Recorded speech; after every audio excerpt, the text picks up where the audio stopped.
Knock, knock, everybody. Derick Van Ness here, investor, wealth strategist, and life adventurer. And boy, have we got an adventure for you today. I want to talk about what's going on with our money supply and the economy and so many other things that are going to be vital to you as a business owner, you as a person, because there's just a ton of things that are moving around, and I just want to make sure you're aware of these. By the end of this video, you're going to know exactly what's happening, how this can impact you, how to be a winner instead of a loser. So you may want to pull out a pen and paper because we're going to talk about a couple of things that are really important. And so I just want to start out by saying this. We just went through our second stimulus. Everybody's getting their checks. That's super cool. Here's what's really going on that people are not really talking about. I've mentioned this a little bit in my in previous videos, but in this one I want to be really clear. The amount of money, it's called M1, the money supply, the number of dollars floating around in our economy right now has gone up exponentially. And what I mean by that is 1 year ago, we had about 4,000 billion, right? That's an easy way to say it. But we currently have about 67,000 billion. So I did the math on it, some really quick calculations. That means we have about 60% more dollars than we did 1 year ago before this whole thing started, right? Well, if we have that many more dollars, what does that mean? Well, it means that people have more money to buy stuff. And in many cases, people will be willing to pay a little bit more than they would have before, and a little bit more and a little bit more because they have more money. They can afford it, right? Why is this important, and what does this matter to you? So there are some things where we're seeing price spikes that aren't related to this. I just want to acknowledge that. Things like the cost of lumber in houses, 1,000 running feet of board. It used to be at the beginning of 2020, it was about 400. Now it's pushing 1,200. It's 11 something. So it's almost tripled. A lot of that's due to people not being able to work in close quarters because of everything that's going on with the pandemic and everything, right? So we are seeing some stuff like that that's skyrocketing.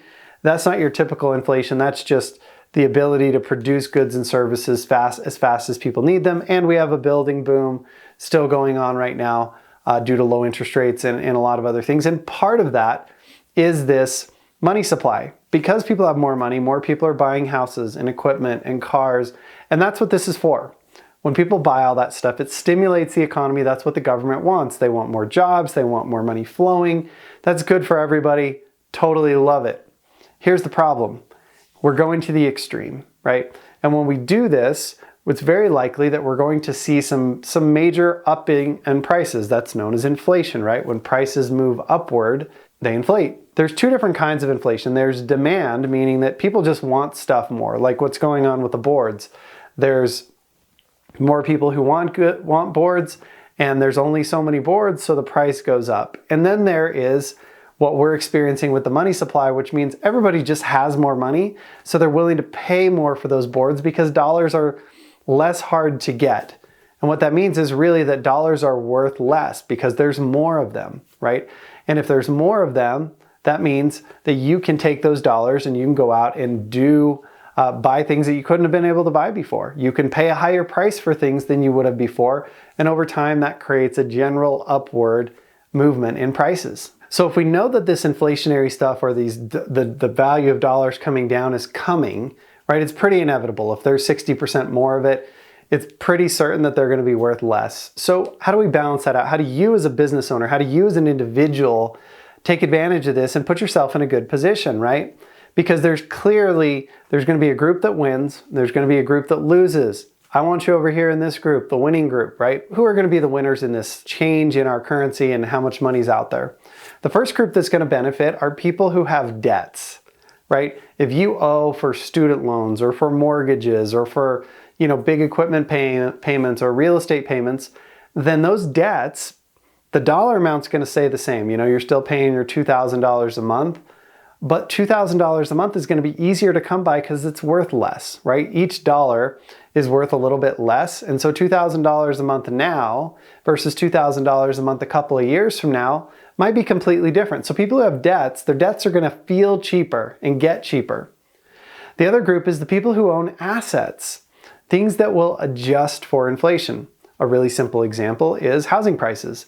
If dollars are worth less because there's more of them, then people can pay more dollars to get the same house. So the price of housing will go up. And this can happen with cars, this can happen with food, this can happen with all kinds of things. Housing, just an easy one to see, right? So people who own assets and people who have debts are going to do really, really well.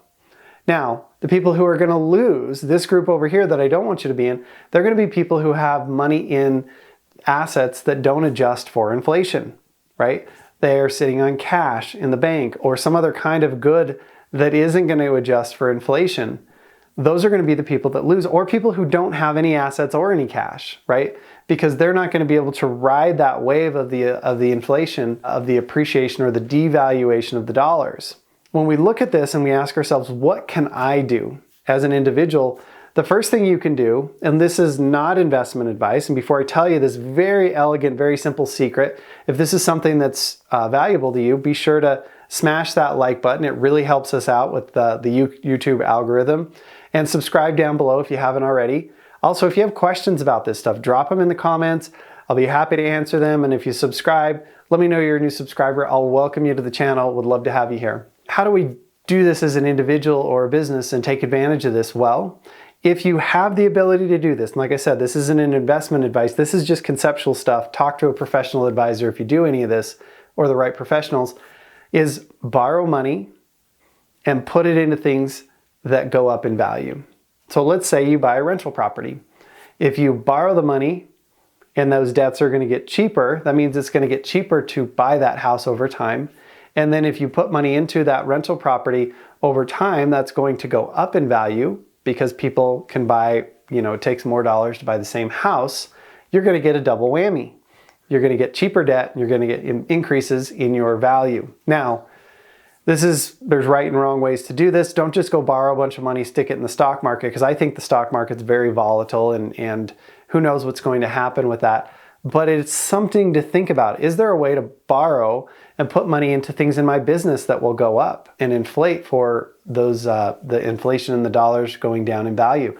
So these are the kinds of things that we want to be thinking about for you, is being in that group that has assets, that group that has debt that will get cheaper over time, and maybe even combining the two, versus the person who doesn't have any assets because they never want to borrow a dollar, or the group that has all their money sitting in cash because they're afraid. I'm just going to tell you right now, your cash will be worth less because there's so much more of it out and about. It's less rare, so it's easier to get. If it's easier to get, it's worth less, right? So you're going to lose value just sitting in cash. You need some cash for your business. You need some cash for your life, an emergency fund. But your big funds, your big places to store money, you want those in things that will adjust for inflation and go up. Now, the second really big thing that I want to see you doing or considering is, with these prices going up, you're going to have to manage your cash flow in your business and in your life. So what do I mean? I mean, we're going to see price fluctuations happen a lot faster than they normally would. So if you own let's say you own an auto shop or a dental business, and your supplies, the cost of the stuff that you use goes up in value and gets more and more expensive, you need to be able to adjust. So how do you do that effectively? A really simple way is, rather than looking at adjusting your prices based on dollars or your profitability based on dollars, I want you to look at your profitability based on a percentage. So let's say your margin, which is your margin's the difference between what does it cost you to buy all the parts, pay for all the labor, and how much profit do you get? So maybe you've got a 15% profit margin, or a 20% profit margin, or a 10% profit margin, depending on your business. Watch your profit margins. If you see those shrinking because things get more expensive to buy, or you have to pay your employees more, or your contractors, your outside contractors start charging more, you need to raise your prices to adjust for that. If you don't raise your prices, what you're going to do is you're going to think you're the good guy. What you're really going to be is the person who goes out of business, because everything's going up in price and you're not adjusting your prices with your customers. So you need to pay attention to this. And like I said, use a percentage. Don't use a fixed amount of, oh, we've made $10,000 a month or $20,000 a month. Use a 10%, 20% number for your margins. That way you're going to stay proportional as prices rise or potentially sink at some point. And you can stay in the right place to be able to keep your business profitable. The main thing I want you to take away from this video is there's a lot of forces moving out there. You need to pay attention, okay? If you're not super familiar with inflation or how it works, I just did a video a couple of weeks back. You can go check out that video here. It'll explain the history, what you need to know about it, what you can do about it, and a little bit more about how to win versus lose in inflation. So you can go check out that video now, and we'll see you on the next one.